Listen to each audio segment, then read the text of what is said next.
Okay.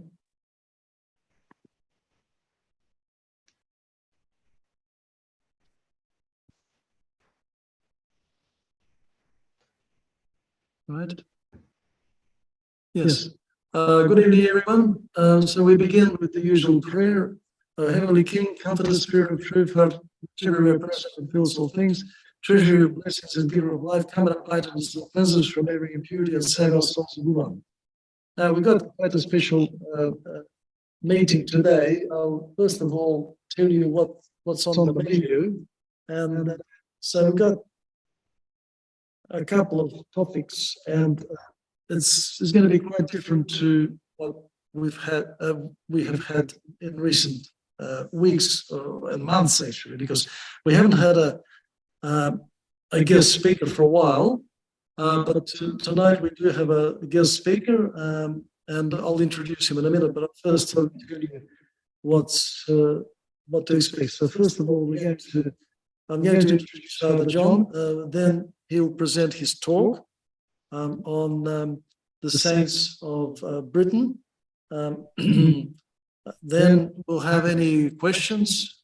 From then on, I'll give my little installment on why and how we venerate saints. Questions after that. If there's time, there's actually an outstanding question from last time, which was asked after the transmission was turned off by one of the people who come, a small number who come and give a bit of moral support to me and to our operator here. So it's nice that they're here. And as far as the gospel topics concerned, well, tonight, I'm sure we're going to run out of time. The other thing is that we're going to be starting quite a large topic in the gospel studies. That's Jesus at the Feast of the Tabernacles in chapter 7 of John's Gospel. So probably best not to begin it tonight. So I can now introduce Father John. So Father John Simons is Professor Emeritus at Macquarie University, where until 2016, he was Deputy Vice Chancellor, academic, and sometime acting Vice Chancellor. He has a first degree in early medieval Germanic and Celtic languages and a PhD in later medieval English literature. However, his specialist field over the last 20 years has been the history of animals in the British Empire. And he has published some 22 books, including edited collections and numerous scholarly articles. The most recent, published in 2023, this year, is a history of 19th century aquariums and marine science. He spent nearly 40 years working in universities in the United Kingdom, the United States of America, and Australia, and has contributed to many international projects on every continent except Antarctica. It was when he was working in Serbia in 1997 that he was called to orthodoxy, and he was ordained priest this year, 2023. Father John is the parish priest in our Church of the Exaltation of the Holy Cross in Hobart, Tasmania, and he's also a member of the board of directors of St. Cyril and Methodius Orthodox Institute, founded in 2018. So, Father John, I now passed things to you. Thank you, Father. Good evening, everyone. The reason I'm here is because Father Nicholas was told that I was some sort of expert on the saints of the British Isles. Well, I don't know that I am really, but I'm pretty interested in them. So I'll say a few words about them.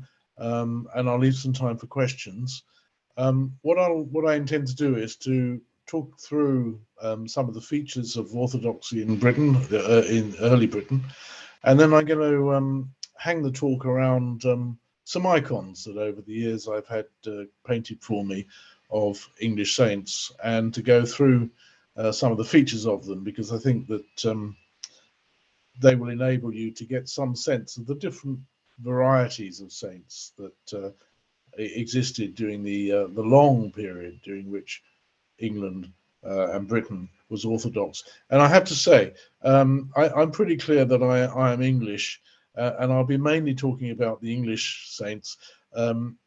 There are, of course, saints in Ireland, in Scotland, in Wales, in Cornwall, but I'm going to mainly be talking about the English saints. And to give you some idea of the magnitude of the Orthodox presence in the saints of the British Isles, I think currently there is a project to try to produce liturgical text, tropar, and so forth for each of the saints, and so forth. So far they've got 950 saints to work with. In Lincolnshire, where I used to live before I came to Australia, currently there are 101 Orthodox saints that have been identified. And to give you some idea of the deep history of Orthodoxy in that part of England, I used to live on, my house used to be beside the road designated the A17, which is basically the old Roman Ermine Street, down which the Emperor Constantine travelled from York on his way to take up his imperial duties in Byzantium, and the rest, as they say, is history. And in Louth, St. Helen, his mother, discoverer of the Holy Cross, there's a road called St. Helen's Road, down which St. Helen is reputed to have walked, and I suspect she did. So the history of Orthodoxy in England is a deep one. Russia became Orthodox in 988. By this time, England had arguably been Orthodox for 700 years. Byzantium became Orthodox in 324. Tertullian mentioned that that Orthodoxy was, or Christianity, which of course is coextensive with Orthodoxy at that point, was present in England from about the year 200. There is, of course, a wonderful tradition, which is not entirely without evidence, that our Lord himself came to England with Joseph of Arimathea and visited the town which is now known as Glastonbury. So when I became Orthodox back in England, I had no idea about this tradition of Orthodoxy. I had no idea that England had once been an Orthodox country. I had no idea that there were saints. I'd always thought of Orthodoxy as a Russian or a Greek thing, and subsequently I learned about the other jurisdictions. But it had never occurred to me that England had been an Orthodox country. But as St. John of San Francisco said, the West was fully Orthodox for 1,000 years, and her venerable liturgy is far older than any of her heresies. And as you will know, St. John of San Francisco was particularly keen to re-establish the study and veneration of the Western saints. But almost 100 years before that, St. Arsenios of Paros said, when the Church of the British Isles begins to venerate its own saints, then it will begin to grow. And I think that's proved to be the case, really, and Orthodoxy in England and in Britain is a growing church. It's growing mainly through converts, and alongside that has been the veneration of the English saints. Now you might ask, well, how did it come about that a vibrant Orthodox country where Orthodoxy had been established for several centuries suddenly stopped? The answer is the Norman conquest. In 1066, the Normans came. There is a way of reading the Norman conquest as a crusade to bring the English into line with Rome. And the last Orthodox king of England, Harold Godwinson, died on the battlefield of Hastings. And here is a very rare, I don't know how well these are going to show, but I'll do my best. This is an icon of King Harold painted for me. He's venerated as a local saint only.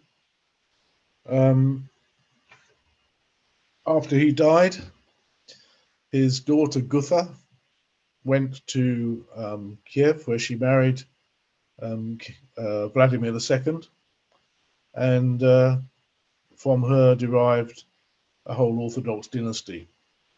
Many of the bodyguard of King Harold went down to Byzantium and signed on as part of the Varangian Guard of the Emperor, because they wished to maintain their orthodoxy in the face of the imposition of Rome on the English people. So there's a rich history here. And between the first martyr, St. Alban, martyred in 305, and the fall of Orthodoxy in England in 1066, there were many saints. And the types of saints that we find are really threefold. We find monastic saints, the establishment of monasteries in England from a very early period. We find kings and queens who supported the church, who grew the church. King Alfred the Great, for example, is often venerated as a local saint. There's not very strong evidence that there was a cult of King Alfred the Great at the time, but there is no doubt that he did a great deal to support the church, not only in building churches, but, for example, in the translation of St. Gregory's Cura Pastoralis into English, which he then distributed. And also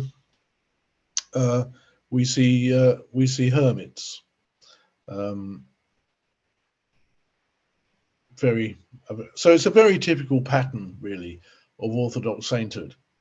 There are some interesting differences. I gave a paper a few years ago to the Australian Early Medieval Society, where I compared the models of sainthood of the Celtic saints, the Scottish, Welsh, and Irish and Cornish saints, with the models of sainthood which you find in Byzantine saints, by looking at the way that they interact with animals.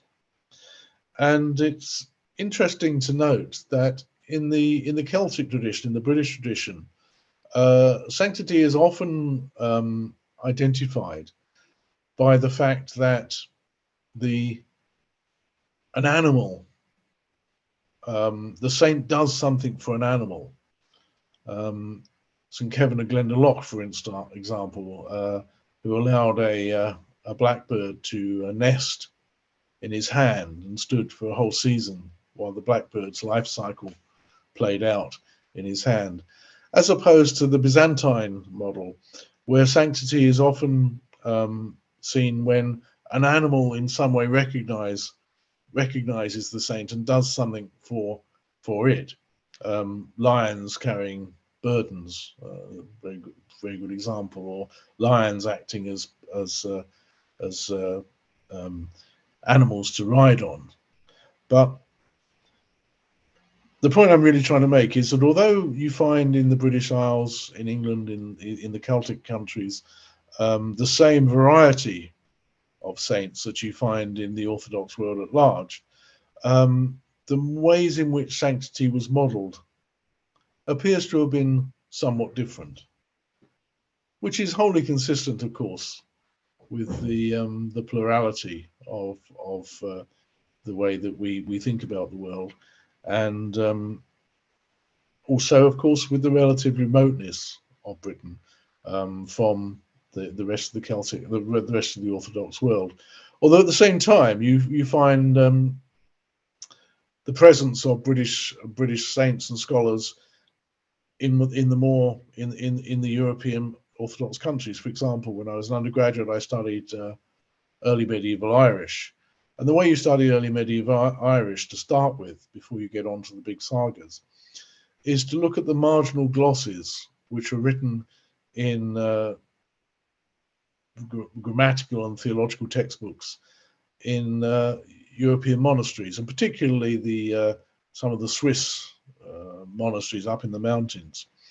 And these Irish monks were there. The most famous one, I suppose, is Sir Julius Scotus, writing notes to themselves, to each other, about the meanings of some of the texts that they were reading, translating them, speaking to each other, or just leaving notes for other scribes to see, like the sun is beautiful today, it flickers on the margin. And so we shouldn't think that the British saints are only confined to the British Isles. There's a lot of evidence and a lot of examples of saints who were traveling around the Orthodox world and acting and learning, but also as wandering scholars. But I wanted to turn now to some of the icons. As I say, it was interesting to note that after Father Nicholas invited me to give this talk, I noted yesterday that yesterday was actually the feast of Saint Edward the Martyr. And as I say, I don't know how well you can see this, but this is an icon of Saint Edward the Martyr, which was painted for me by Aidan Hart, one of the classic English king martyrs, a supporter of the church who arguably died for the faith. He has the attributes of a martyr with the cross in his hand, and of course the kingly crown.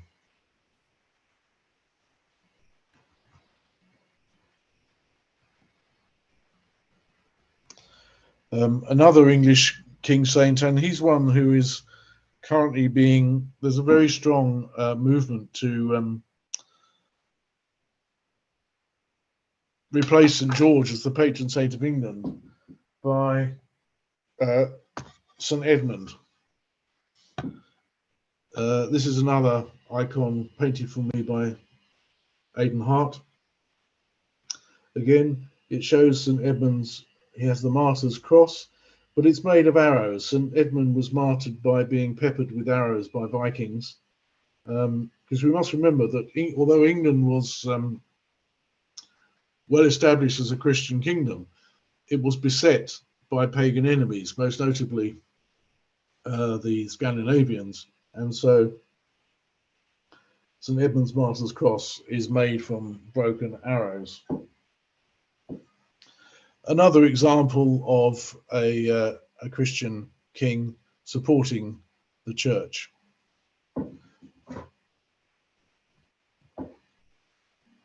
This icon has a sort of family connection. This is St. Oswald of Northumbria.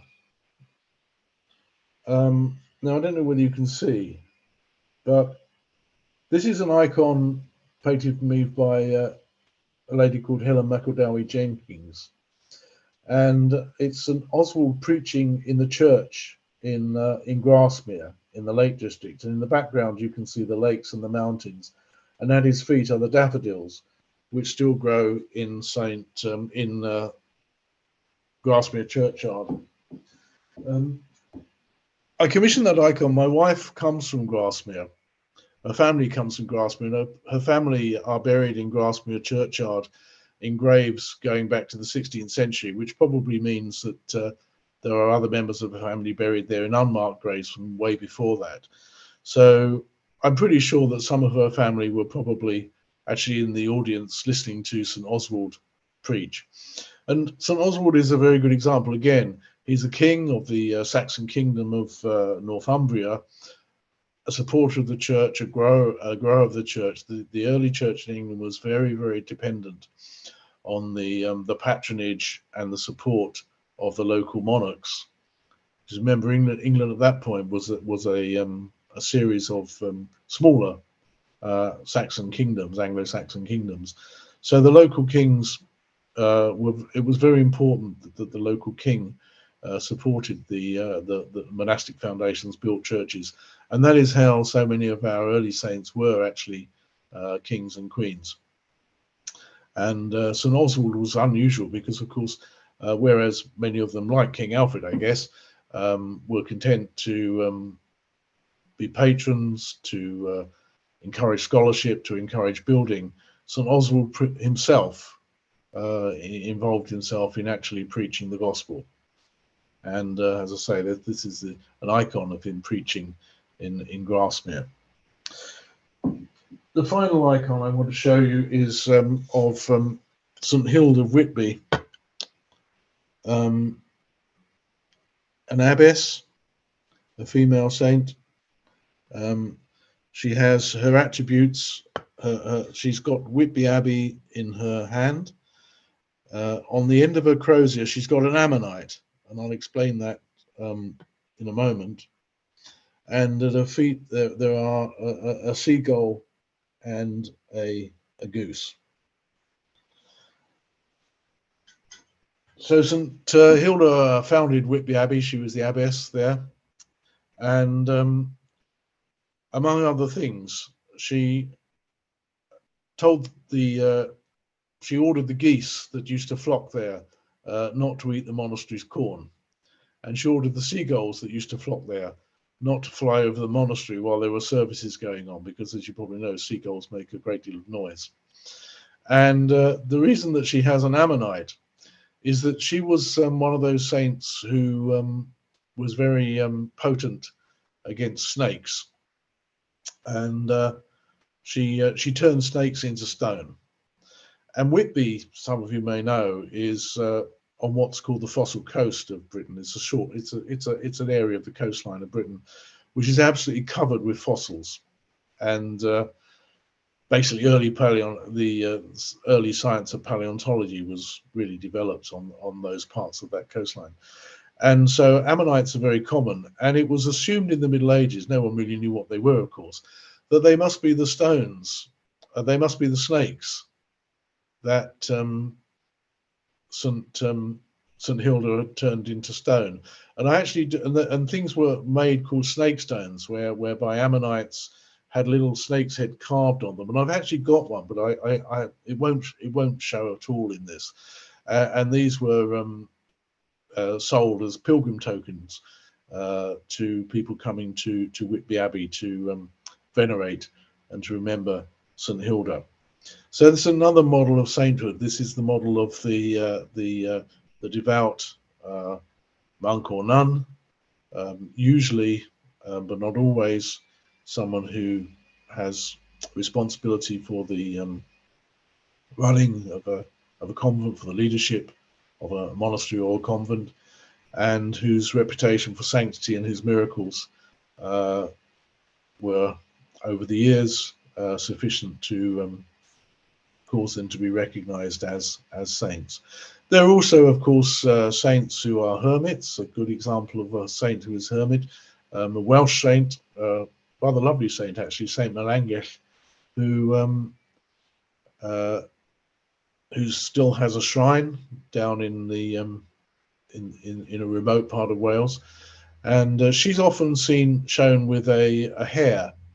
And again, she's one of these saints, very typical of Celtic models of sainthood, that a hare was being chased and it jumped into her arms, and she rescued it from the hunt. A very similar story is told of the saint of Holywell, St. Winifred, or Gwynfrith, as she's known in Welsh. Again, a saint to whom an animal went for for safety when it was being hunted. And again, St Winifred's Well is still there, and all over Britain, all over England, all over Wales, there are still the shrines of these saints which you can visit. Just near Chester, for example, there's a village called Plempstor. Plempstor actually derives from the Anglo-Saxon Plegmund's Well, and St Plegmund was one of the early archbishops of Canterbury, in fact, but he started as a hermit, and his sanctity led him to be promoted. I shouldn't think he was very happy about it, that he was promoted to being Archbishop of Canterbury, but his well is still there outside of Churchyard. You can visit it. It's not really marked in any way, but it's very clear. You just look under a hedge and there's this well. So all over Britain, there are these sites of Orthodox sanctity. And as I said at the beginning, we remember what St. John of San Francisco said. We remember what St. Arsenios of Paros said. The British Church has plenty of saints. The British Church can venerate its own saints. I mean, we must venerate all the saints, of course, but there are many saints of Britain to venerate, and I guess our task is to actually spread the word that these saints are here, and particularly that people, I think, to remind people that that Britain was an Orthodox country for many, many hundreds of years, and as Orthodoxy grows in Britain, it has a wonderful local tradition to build on, replete with, as I say, at the current count, about 950 saints. And I think that's. I think I can open up for questions now, if that's okay, Father. Yes. All right. Okay. Father, thank you so much for your presentation, and it is such an important thing for us to acquaint ourselves, and I think especially for the Western world and the world of the English, the British people, all the British people, to learn about their saints, because I think that the lives of the saints can touch us in a very powerful way. And they have the power, I think, to turn the hearts of the sons back to their fathers. Mm-hmm.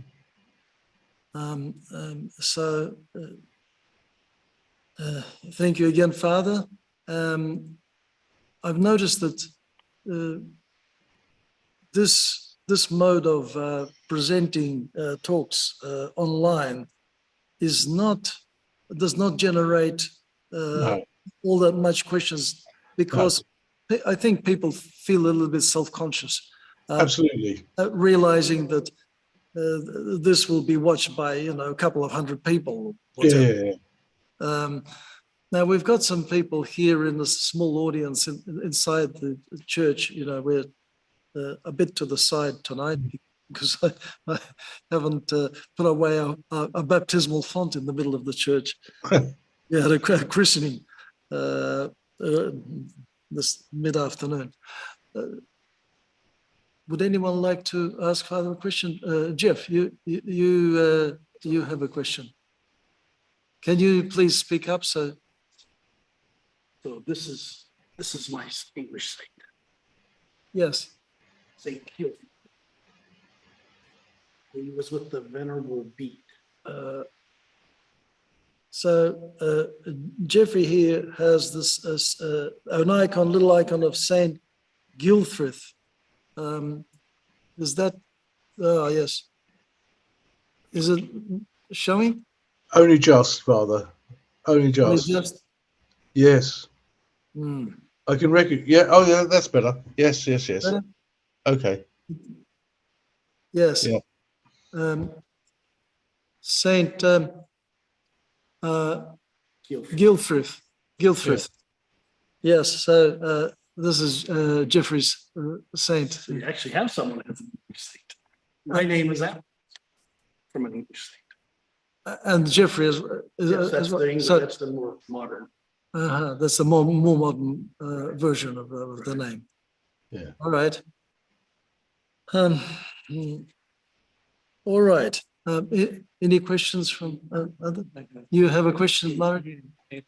What was the process recognizing saint in this time? I'll repeat the question. Medieval time versus today? Any different? Father, the question was, what was the process of canonization of the saints in the medieval times? Right. As far as I know, and this is one of the ways in which actually some of the saints are now being recognized now. Basically, local cults grew up.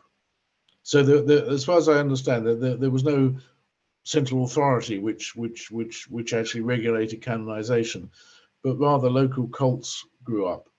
And as I say, it's really the presence or absence of evidence for a cult in the early Middle Ages, which is now guiding people's thoughts about whether or not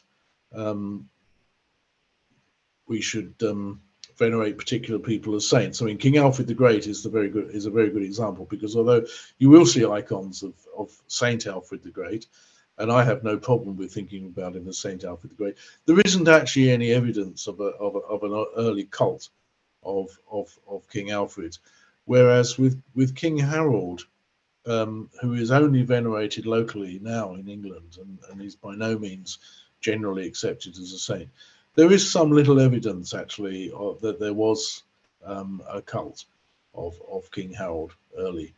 So that's the main thing you see. I think you see a pattern of local veneration and local recognition, which gradually broadens, which I don't think is so very different from what happens now in many ways. Mm-hmm. Father, I think that this has happened historically everywhere. Yeah. Yes. All right. Thank you for that, Father. Thank you again for your talk. So now, thank you for asking me.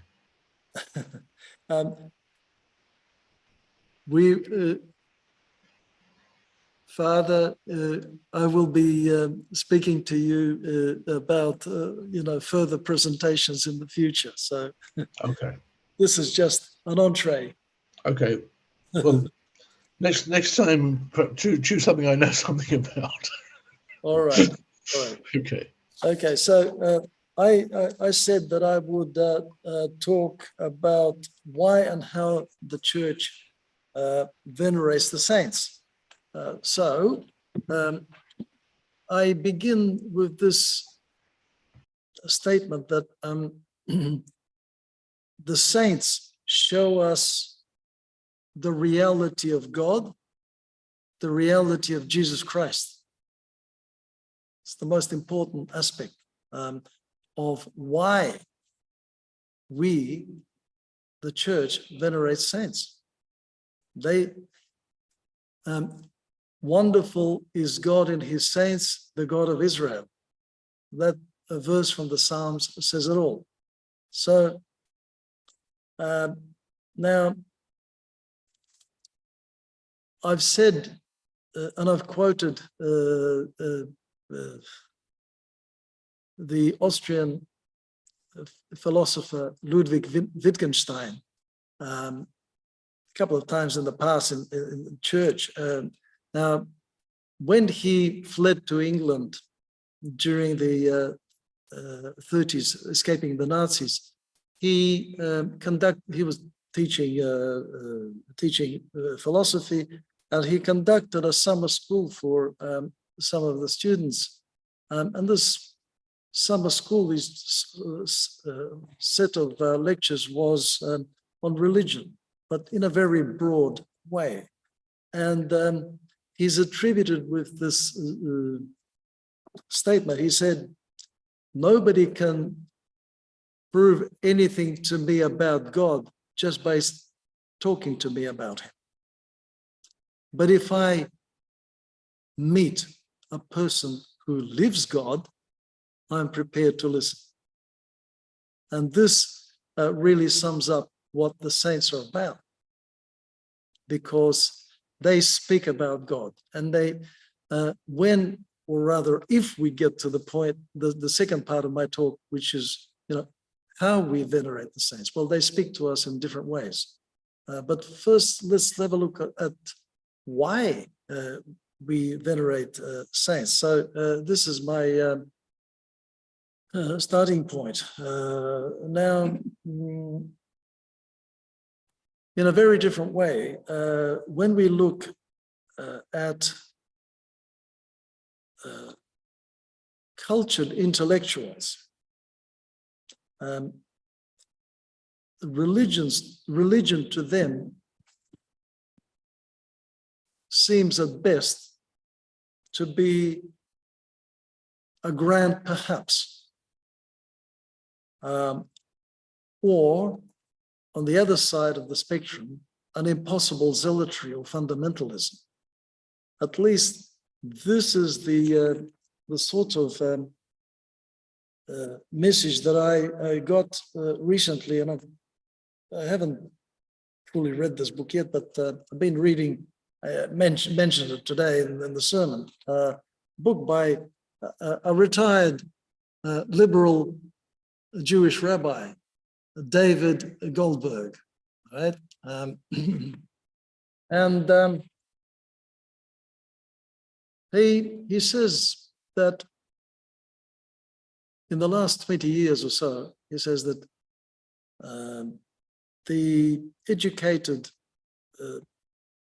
clergy of Judaism, Christianity, and Islam, he seems to have come to a point where it's easier for them to talk to each other than to the zealots or fundamentalists in their own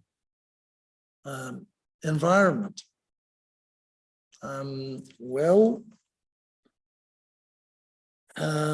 This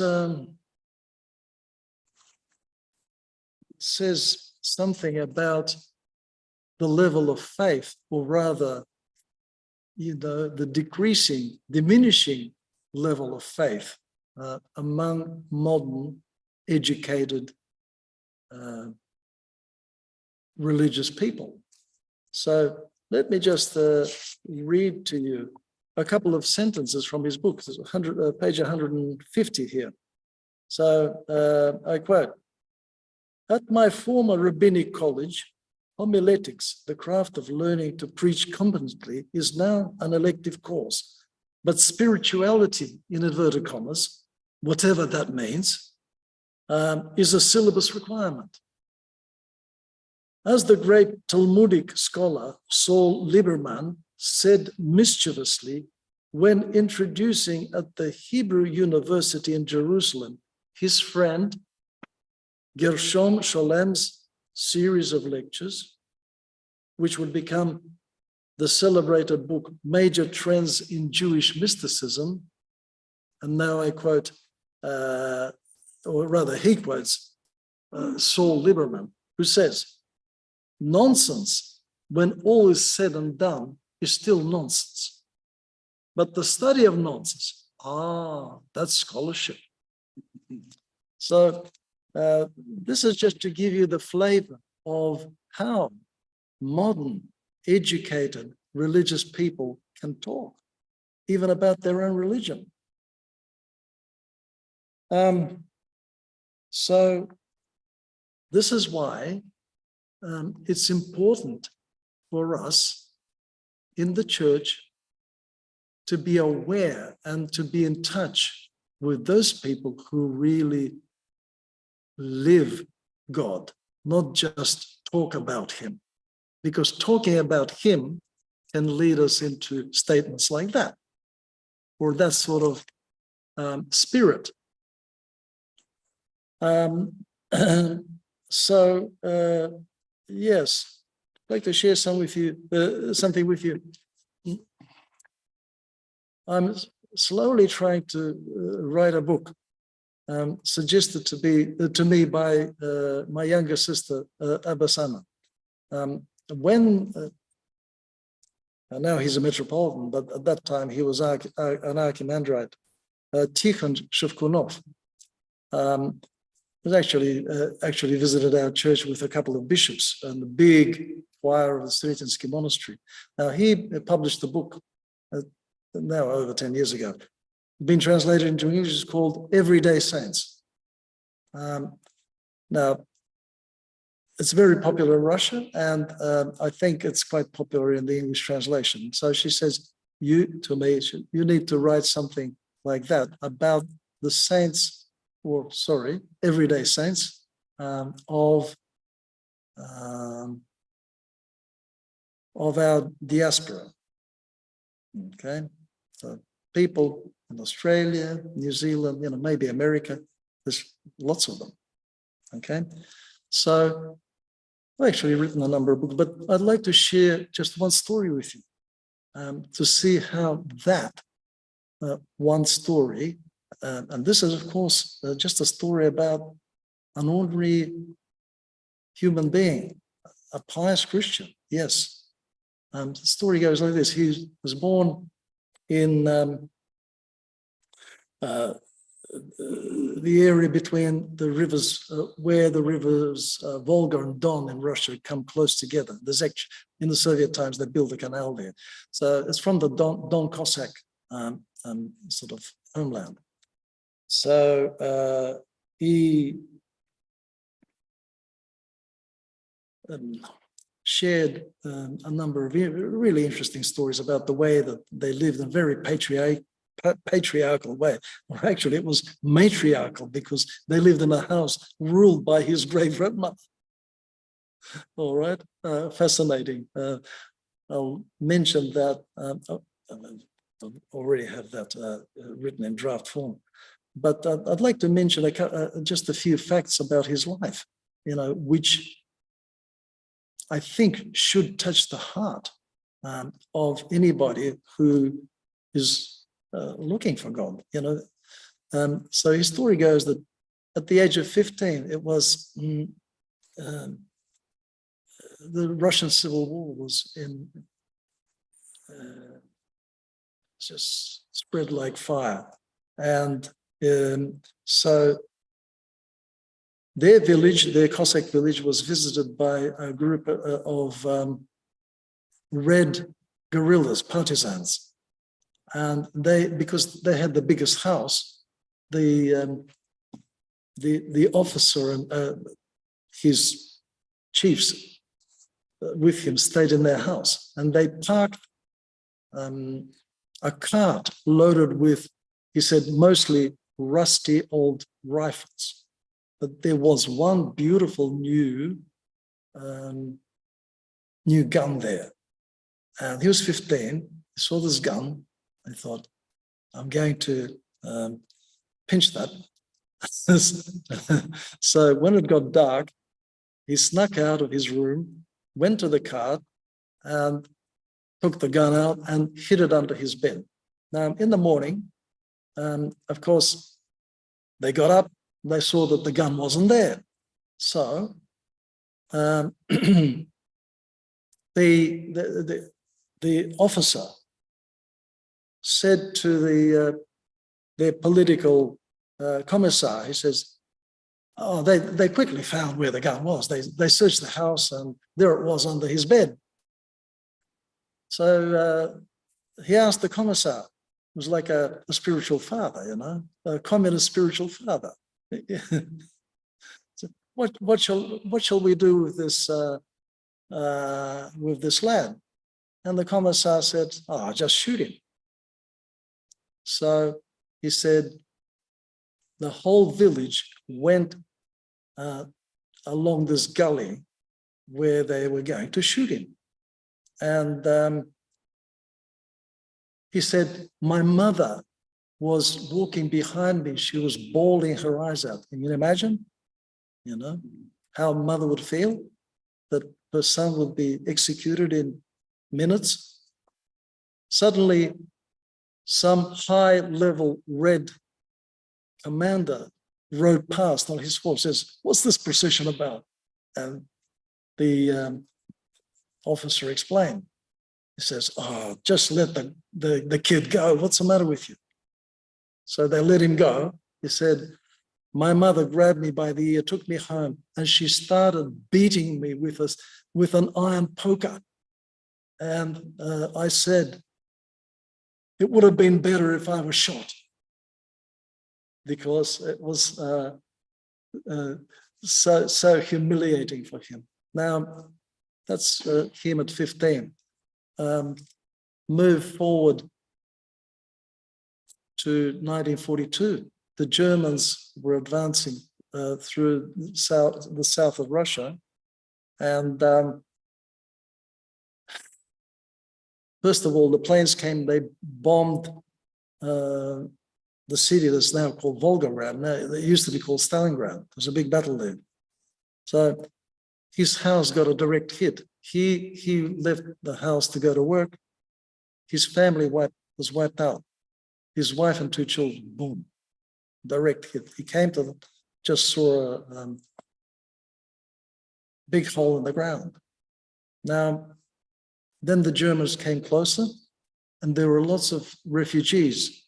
And the refugees from the fighting, they fled into these large, one of these large gullies that surrounded Stalingrad, still there, Volgograd. So there were thousands of people there, and the Germans were very scared of them, because there were lots of men there too, and they thought, well, these can, start some sort of a revolt and attack them.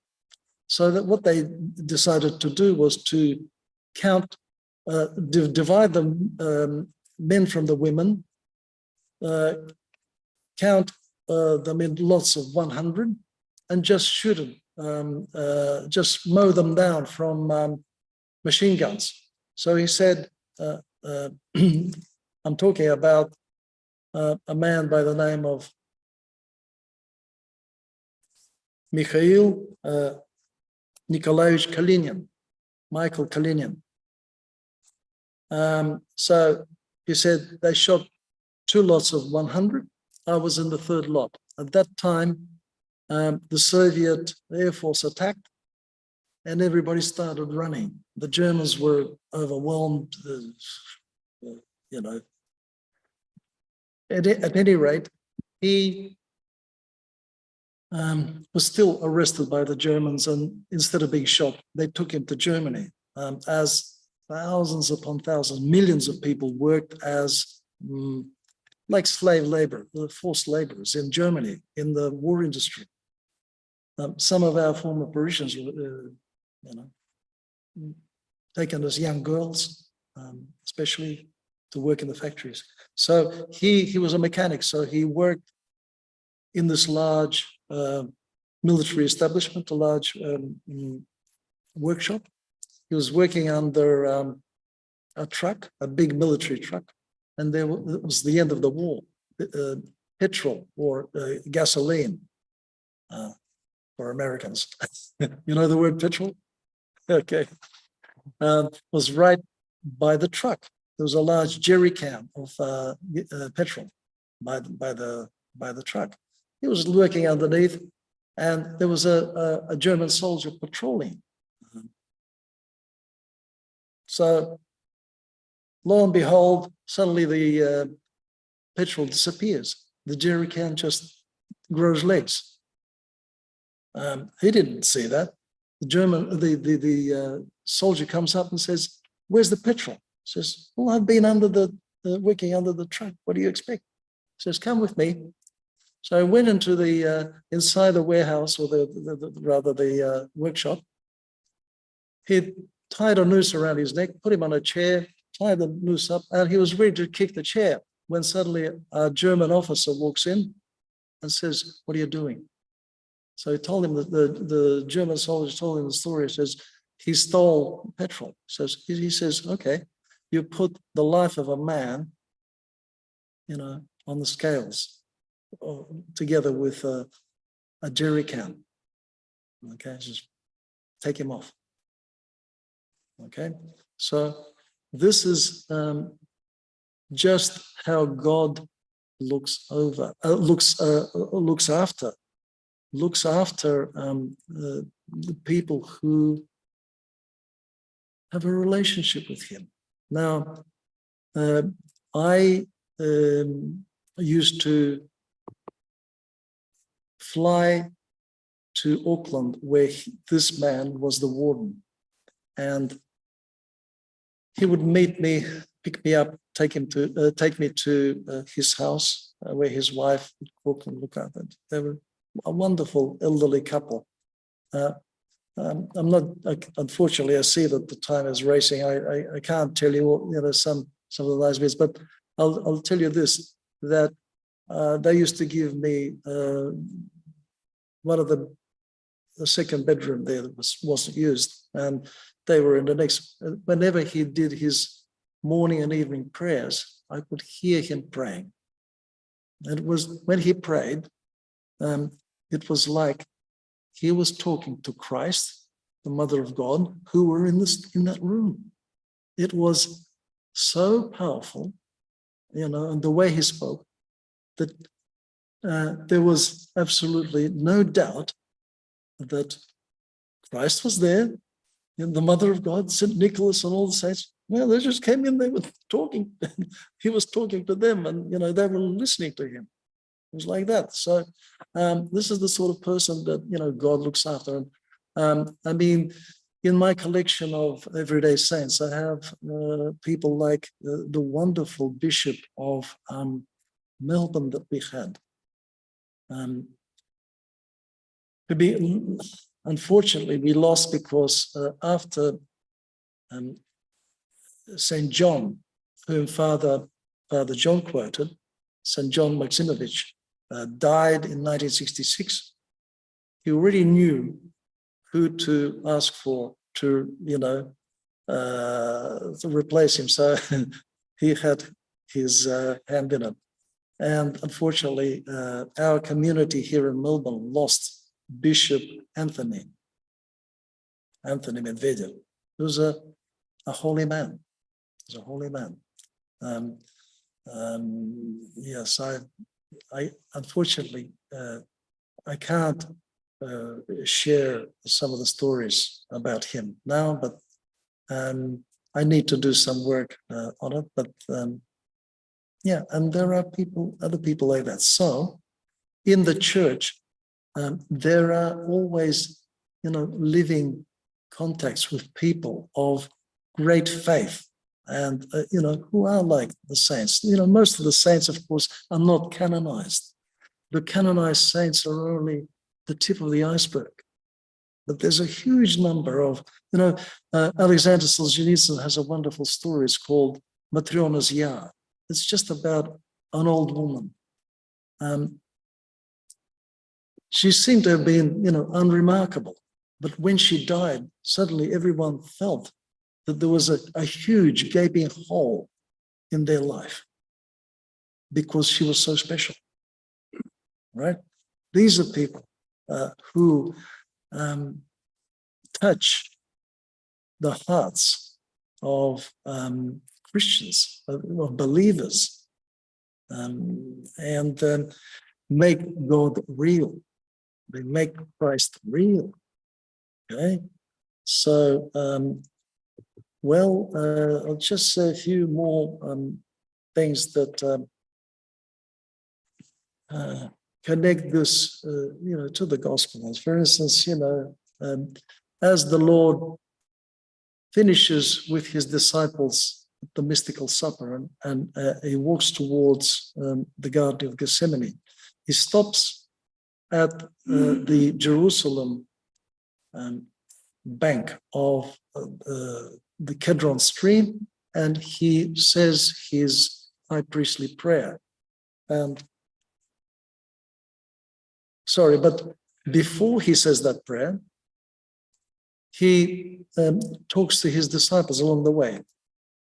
And he says, looking at the vineyards that they're passing through, he says, I am the vine, you are the branches. He who abides in me and I in him bears much fruit, for without me you can do nothing. So the person who is connected to the vine, through baptism, lives the life in Christ. Our problem is that we have intermittent connection to the vine. Sometimes we sort of, our passions and sins break us off the vine, and so that bond is not so good. But the saints, they worked at making this bond strong all the time. Okay, so this is the difference, and they are the fruit. So St. Paul writes to Galatians, I have been crucified with Christ. It is no longer I who live, but Christ lives in me. So this is the thing about the fruit, that those who are the fruit are really manifesting Christ to the world. Okay, just like St. Paul said, it is no longer I. It doesn't mean that Paul disappeared as a person. He didn't. But in terms of connectedness to what one of the greatest Orthodox theologians, St. Gregory, Bishop of Nazianzus, said, the purpose of Christ's sacrifice was for humanity to be sanctified with the humanity of God. So this is us and the vine. We are being sanctified by the humanity of God through Christ. Right? So the saints are, for that reason, the embodiment of Christ in their ascetic efforts to crucify the sinful passions and open up to the healing, to the wholeness. Humpty Dumpty put together again. Okay, wholeness of Christ, because this is the human essence that Christ presents. It's a healed essence, wholesome, whole. So first of all, within themselves, that's the saints, and then they become like secondary sources of healing within the church, okay, through their interaction with other people, okay? They're just manifesting Christ. They are Christ in their generation, speaking. The gospel is not something that happened 2,000 years ago. It lives on through the saints.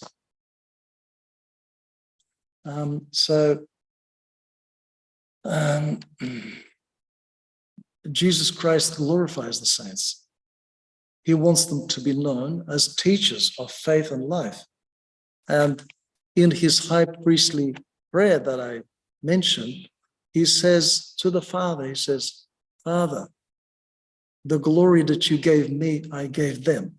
He was speaking at that time immediately about the apostles, but of course he means everybody until the end of the ages who are loyal to him, who are connected to him, who are connected to the vine, who live the life in Christ.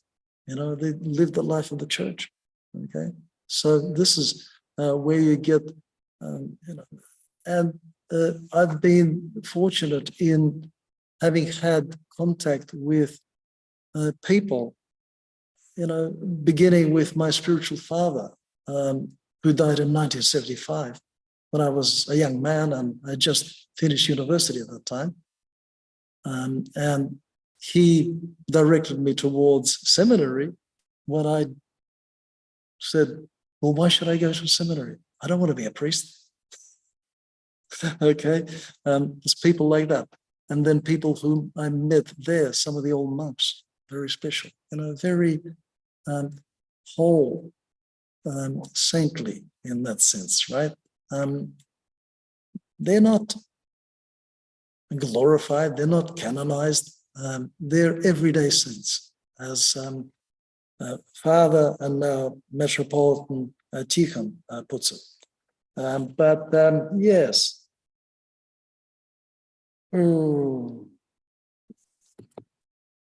Well, it's already 8 o'clock and we should finish. I think that I'll just put a mark here. I'll have to finish it next time. I'll say a little bit more about, why saints are important, why we venerate them, and also how we venerate them. But next time, of course, we're going to do some serious work on Jesus, the Feast of the Tabernacles, in John's Gospel. We'll do that first, and then I will follow up with the saints. And then we're very grateful to Father John for his presentation about, well, mainly English saints, as he said, but I'm sure he knows about some more saints of the British Isles and so on. So I think we might try to do a bit of a series on the saints, because they have so much to tell us about what Christianity is, you know, and who God is, who Christ is. They speak to us. All right. Good. So, I guess on that note, unless we have questions, anyone with any questions? All right. Okay. Well, I'd say Chris, so a fortnight from today, what date is that going to be? We'll just, can anyone? Today's the 17th, add 14th.